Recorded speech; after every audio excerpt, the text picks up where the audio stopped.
First off, what would you say, what is the secret behind National Geographic and the entire brand and the fact that we're all watching some weird documentaries that we had no idea that we were interested in the first place? And then again, me personally, I just keep watching and watching and watching.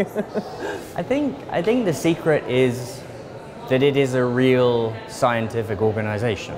It's not just a television channel with documentaries on it. It is a scientific organization that has a documentary channel to tell the stories of the scientists. And that, I think that makes a big difference to the credibility of the stories and the richness and the real sort of truth of the subject. The authenticity, I think, is the word I'm looking for. So National Geographic, as people know, is 130 years old. It was set up in 1888 as a scientific organization. It wasn't set up as a TV channel, obviously. It wasn't set up then as a magazine. It was an organization that was exploring the world, trying to protect the world, and tell stories about the world so people change their opinion. And it's exactly the same today, 130 years later. Is the stories of our scientists and explorers that we tell on the channel. And I think that's what people engage with, the authenticity. What is the biggest challenge today in terms of television as well as magazine? There's so much content online and offline today. What is the biggest? I think that's entirely it. There's just so much great television. And it's, as a consumer or viewer, it's a brilliant time because there's wonderful, wonderful television and there's wonderful content to be read. But television specifically, there's great stuff on all of the channels, on the free channels, the paid channels, on the SVOD services, great television. And for us, because we are a not-for-profit society trying to tell important stories about the world, we need to cut through. And I think the way that we're doing that with our newer strategy on the channel is to invest in real A-list talent and try and cut through. So, our investment in the productions, in the people that appear in front of the camera and behind the camera. Leonardo DiCaprio, Ron Howard making the Genius series for us before he went on to make Star Wars. These are the sorts of people that we deal with. Antonio Banderas now is fronting the Picasso series.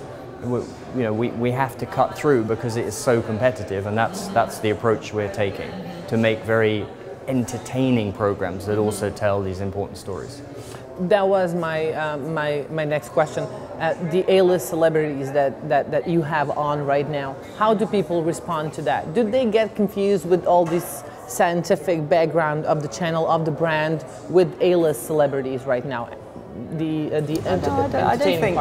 don't think they get confused. I think there's sort of two levels there. I think on one level, they're recognizable, so it just helps. So at the end of the day, as a society trying to tell these stories, if you have a famous face, that helps. So people go, oh look, there's Leonardo DiCaprio, what's he doing? Or there's Will Smith in One Strange Rock, what's he doing? And maybe you capture the attention for that little bit longer as people are flicking past with their remote control, and then they stop and they watch and they go, oh, Will Smith is fronting a documentary called One Strange Rock about what's going on, pause, and then you're into the program, and that can make the difference in such a competitive environment. Then the second point there is that some of these people are also, all of these people have a passion for what they're doing. Some of them are actually explorers as well. So James Cameron, for example, who's well known as a movie maker for Titanic or Avatar, he is a proper explorer in his own right.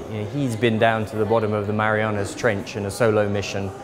That's sort of hardcore science exploration stuff. But people know him for one side of his career, but not the other. So when we're working with people like that, there's, it's part of the story we need to tell for sure, because a lot of people probably don't know that that's the other half of his life. But a lot of the people, all of the people we deal with, they have a real passion for the subjects that they're presenting, and quite often they will come to us and say, this is something I passionately believe in, can we do something together? And then we're thrilled. And that's the true strength of the brand that you have. Yeah, there's the trust and the credibility that's been there with such an old brand. It's a positive for sure. Great, thank you very much. Thank you.